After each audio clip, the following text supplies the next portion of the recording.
Então, o que essa matéria ressalta aí, né, é que muitas famílias foram obrigadas a praticar educação familiar durante a fraudemia e depois, tendo percebido as vantagens dessa educação familiar, sequer cogitam em voltar para o ensino tradicional, para o esquema tradicional. Eles citam o caso aí de famílias negras, né, cuja proporção era de 3% em ensino domiciliar antes da fraudemia, e depois foi para 16%. E esse número tem se mantido mais ou menos, né, mesmo com o fim das restrições aí. Então, eles ressaltam justamente isso, que tendo experimentado o ensino domiciliar, existe uma chance muito grande das famílias não quererem voltar mais para o ensino tradicional. Esse ponto aí, justamente de falarem de famílias negras, né, tem esse dado tal, que meio que parece aquele discurso de minoria, mas tem um ponto interessante que meio que refuta aquela velha falácia de que homeschooling é algo para elite, que o pessoal minoritário, mais pobre, não, não teria capacidade de implantar isso em suas vidas. Não tem como o cara trabalhar ali, trabalha mãe e pai, e ensinar a criança. Várias falácias inclusas nesse discurso, né? Que esses dados, essa matéria, meio que derruba. Uma coisa que é importante no homeschooling, eu me preocupo com as crianças muito mais menores, sabe, de 5, 6 anos, começando a parte educativa. Acho que essas crianças precisam, de fato, ter um input assim, de um adulto, de uma pessoa física presente naquele momento, né? Você ensinar, não, sobretudo falar, conversar, né, educar, que seria aquela educação primeira nessa idade, né? Agora o próximo, as pessoas, os adultos, cara, acho que veio para ficar mesmo, viu? Sem dúvida. A questão toda do homeschooling, eu acho que o principal é o fim da coerção da plataforma MEC, plataforma obrigatória de currículo, que isso é uma coação, né, à liberdade e às preferências dos indivíduos. Tem até um caso bem interessante nos Estados Unidos, que nas comunidades de bairro, principalmente bairros pobres, até com comunidades negras, eles acabam fazendo homeschooling, mas não é um homeschooling que um curador cuida de 8, 10 crianças ali dos vizinhos. Então a pessoa, ela aceita essa função e tem até um acordo às vezes com a prefeitura, que esse curador de 8, 10 crianças acaba recebendo um salário do município em vez de pagar para a escola. Então tem uma simbiose ali, mas fica num formato de homeschooling, porque esse curador ele tem uma liberdade maior de ensinar mais individualmente, porque cada aluno necessita, com uma turma menor. E inclusive o pessoal esquerdista lá do Black Lives Matter, eles começaram a fazer uma pauta da agenda de esquerda, nossas crianças com uma educação muito melhor que a tradicional, muito mais adequada para as necessidades dela, bem individualizada. Como que você está dizendo que quer proteger a comunidade negra se você está sendo contra a educação dos nossos filhos aqui? As pessoas percebem que, no mínimo, é suspeito, algo que é obrigatório, ou além de errado, né, obviamente, e acaba sendo pior, né?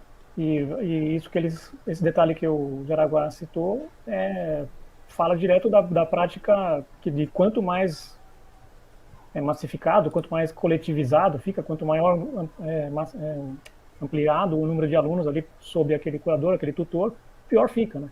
Hoje a gente tem escolas, na criançada não tem salas tão grandes, mas quando você vai ficando mais adulto, mais velho, né, as salas vão aumentando, 50, 60, 70 alunos, às vezes em cursinho pré-vestibular chega a 120 alunos, coisas assim, com conteúdo obrigatório do MEC, que vai ser cobrado lá no vestibular.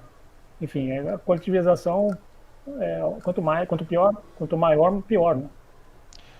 Aí fica como aquele álbum do Pink Floyd, The Wall, que as crianças entram no moedor de carne, né? Exato. A escola, na verdade, é isso. É uma ferramenta de aniquilar o indivíduo. Cada indivíduo ali tem uma aptidão, tem uma necessidade. Você botou todos os 50 indivíduos numa sala e botou um formato para todos, obrigatoriamente tu precisa aniquilar aqueles 50 indivíduos para formar uma massa única de soldados, né? Como o professor Marco colocou no brilhante artigo, que a educação estatal funciona perfeitamente. Sim, uma fábrica de inúteis, né? Então, eu queria perguntar o seguinte, e qual que é a possibilidade disso ser feito no Brasil? Quer dizer, dos pais educarem seus filhos em casa. É viável isso? Sabe que com as crianças em casa, acho que muito pai começou a enxergar, de fato, o conteúdo que as crianças estavam tendo, sabe? Antes era muito distante, havia assim, um delay entre o que a criança aprendia, né? O pai pegava depois de um tempo, cara, não se aprendeu isso, por que estão falando isso, né? Então, acho que com o homeschooling chegou por ser obrigado, né, ter a criança do lado, com o pai ajudando, o pai foi obrigado a enxergar, ver mais de perto o conteúdo, né?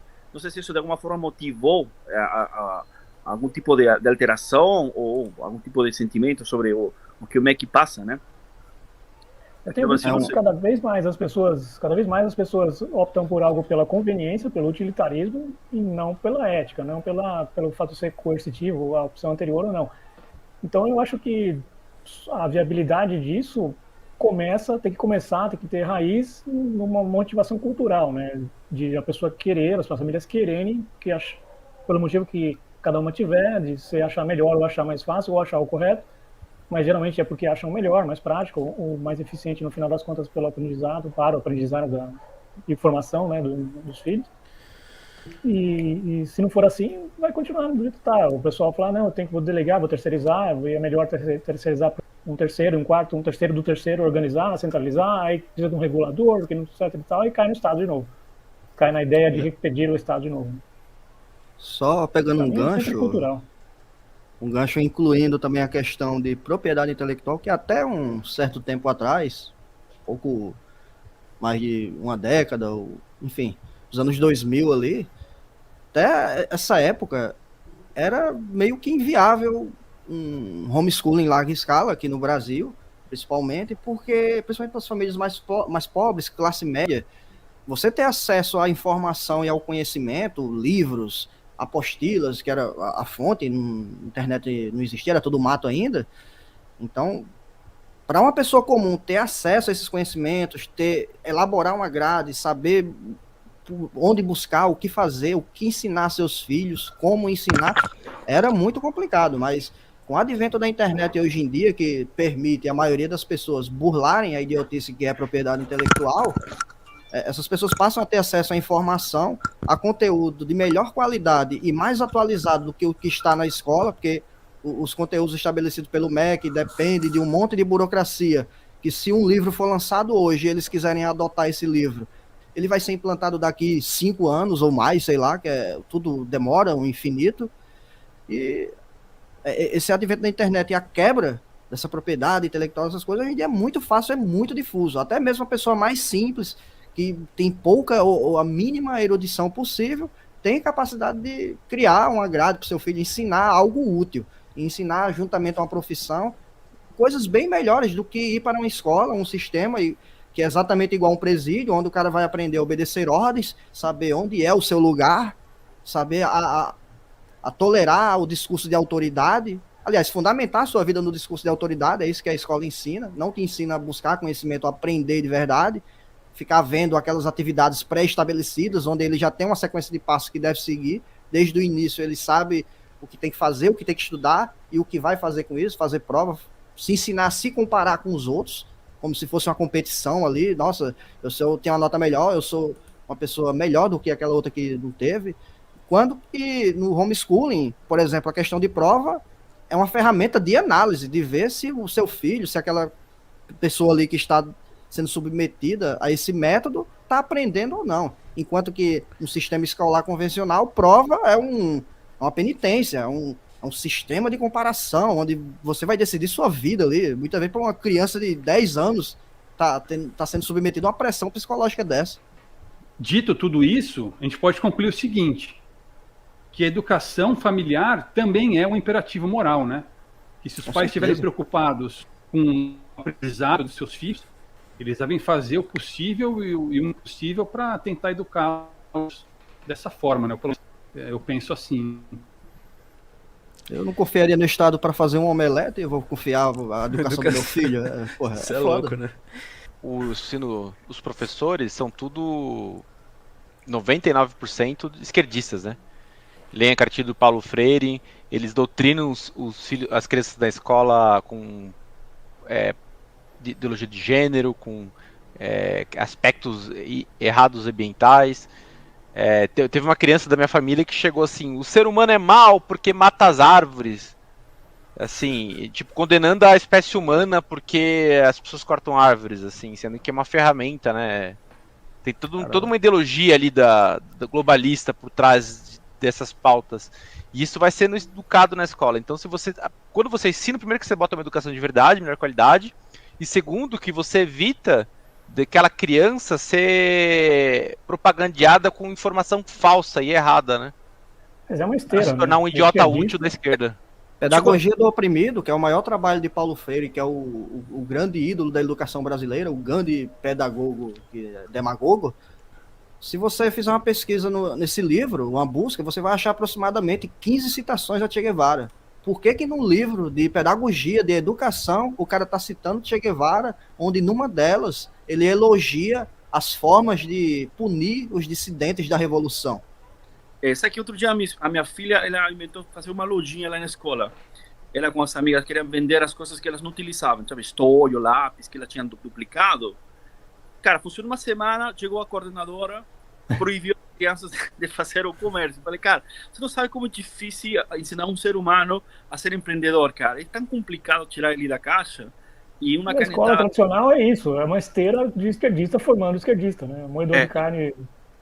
Cara, depois lembrei que os professores, de fato, não são pessoas gênios, né? Normalmente quem entra na cota que entra para... Me desculpem quem entrou na educação, mas assim, o médico tem uma nota alta para entrar no MEC, né? O advogado, sei lá, o engenheiro. Normalmente quem vai para a educação não são os que têm as notas menores, né? E aí falei, poxa, tudo bem, entendo que não tem condições de entender a dimensão disso, né?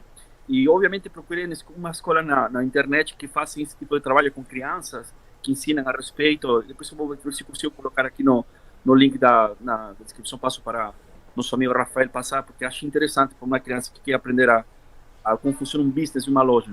Ô, Fernando, só para encerrar, a gente precisa passar para a próxima, mas você falou dos médicos e em comparação aos outros professores. Eu sei que no exame que eles têm que fazer no finalzinho, para o CRM, se eles tirarem 0, eles não são reprovados. Eles podem ser médico, receber diploma e exercer medicina.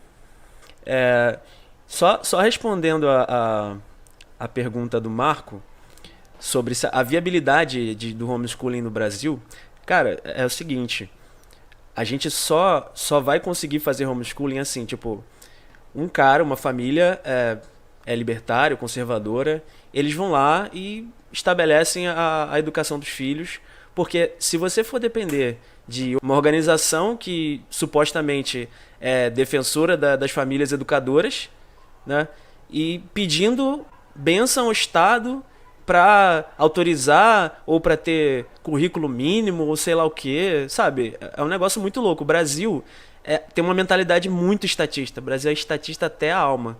O brasileiro médio... maior é a cultura, né? O brasileiro pede Estado, ele implora pelo Estado. Então, assim, pela população geral, cara, homeschooling eu diria que é inviável, mas cada indivíduo deve fazer o que é melhor para si e bola para frente. A pergunta da Larissa, eu não diria nem bater de frente. Eu diria que uma estratégia é você ficar como, assim, fora do radar, né? Porque bater de frente com o Estado não dá. O que a gente consegue é o algoritmo. É ficar como diria, na moita, né? Ficar na moita. Mas posso dizer uma frase? Enquanto não muda a mentalidade da pessoa, o cultural da sociedade, não muda, essa coisa não muda. Eu resumiria isso numa frase aí, que o segredo do sucesso é o segredo. Faz. É o segredo. Faz e pronto. Se for descoberto, beleza, tenta se livrar. Melhor pedir desculpa do que ficar se lamentando depois do seu filho ter virado um retardado nas escolas.